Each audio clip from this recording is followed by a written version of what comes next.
लोक कला केंद्र के प्रस्तुति।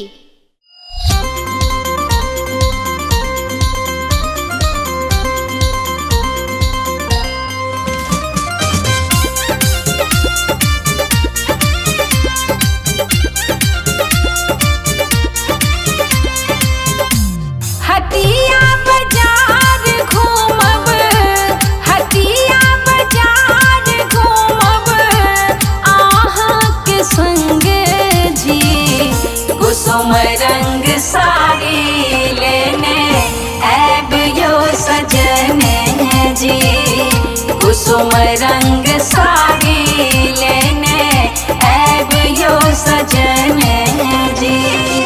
करते हिया पर धनी, करते हिया पर धनी, सुट करत कारिये बरार बेजोड़ लागब मिथिला के नारिये, बरार बेजोड़ लागब मिथिला के नारिये।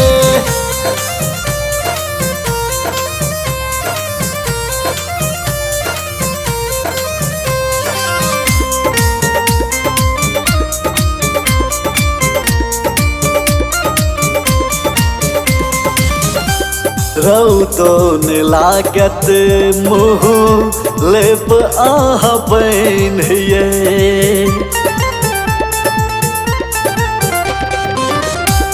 रौदोन लागत मुँह लेप आह बन ये।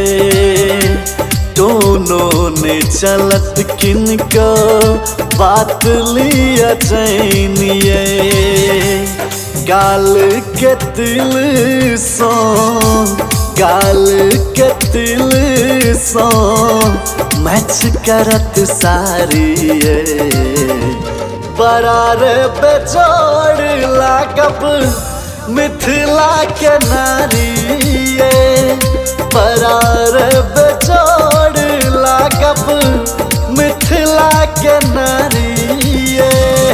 कुसुम रंग साड़ी लेने ऐबियो सजन जी।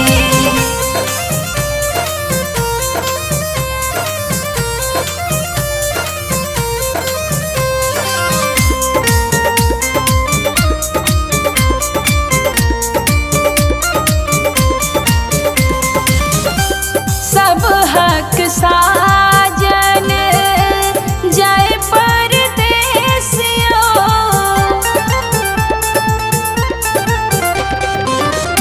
सब हक साजन जय परदेसियो।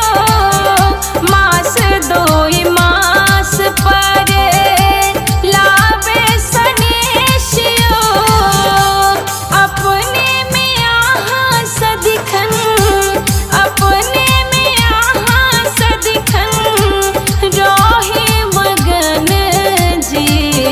कुसुम रंग साड़ी लेने ऐबियो सजन जी, कुसुम रंग साड़ी लेने ऐबियो सजन जी। बरार बेजोड़ लागब मिथिला के नारिये।